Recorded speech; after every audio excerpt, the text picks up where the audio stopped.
Ito ang Hardin ng Panalangin kasama si Pastor Dave De Guzman.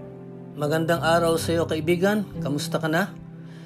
Sa araw nito ay isang paalala ang ating pag-aaralan patungkol sa sulat ni Pablo sa mga mananampalataya sa Roma. Ano ba ang sinasabi sa banal na salita ng Diyos patungkol sa kasiguruhang ipinagkakaloob ng ating Panginoon sa mga pagsubok na Kanya ring ipinararanas. Romans, pag-aaralan natin ang chapter 8 verses 26 hanggang 28.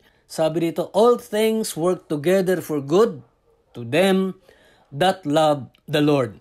Kaibigan, ang talatang ito, kung iisipin mo, ito ay para lamang sa mga anak ng Diyos.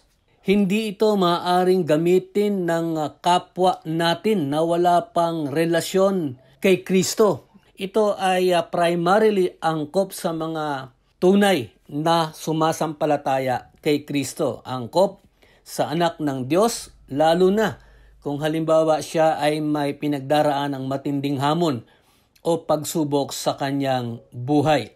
Alam mo kaibigan, maging halimbawa ay ang isang mananampalataya, pinili niya na siya ay magpatuloy na mamuhay sa kasalanan, yung bungang pangyayari na kanyang nararanasan. At kung siya naman ay manunumbalik, ito ang kapahingahang idinudulot sa kanya ng salita ng Diyos. Dito sa mga talata ay ipinapaalam sa atin na alam natin na lahat ng nangyayari sa atin ay kagustuhan ng Diyos. Pagpapalaman o pagsubok o kaya ay panunupil.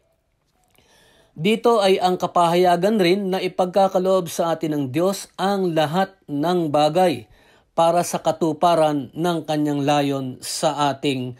God would not give us only His comfort, but also the things na kinakailangan natin upang tayo ay magtagumpay bilang kanyang mga anak. At hindi ang tayo ay bumabalik sa dating buhay o kalakaran ng mundo.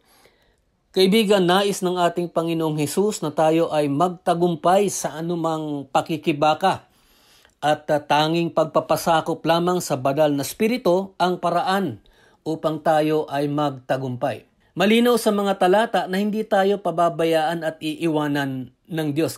God may not change our situation, but our attitude, God would change it upang magkaroon ng lunas. Dito sa ating talatang pinag-aaralan, tayo ay pinaaalalahanan na hindi tayo pababayaan ng Diyos. Bahagi ng sanlibutan, kaibigan, alam mo, o karamihan sa sanlibutan ay hindi nagmamahal sa Kanya. Ano ba ang susi? Obedience is key to loving God. Marami tayong mga kahinaan at maging sa pananalangin. Kadalasan ay hindi natin alam kung ano ang ating ipananalangin. Dito na nga ang pamamagitan ng banal na spirito. Siya ay maaasahan natin. Patuloy ang paggawa ng Diyos para sa ating kabutihan at higit sa lahat para sa kanyang kaluwalhatian. Tandaan natin, hindi tayo hahayaan ng Diyos na malunasan ng anumang pagsubok natin sa sarili nating kakayahan. Anuman ang ating idulog sa Kanya, magtiwala lamang tayo na Siya ay tapat at pawang kabutihan ang layon para sa atin. Wika nga sa talatang ating pinag-aaralan, ang Diyos ay gumagawang kasama ang mga nagmamahal sa Kanya.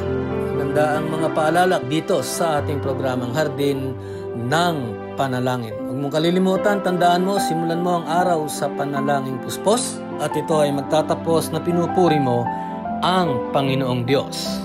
Ako po, si Pastor Dave De Guzman.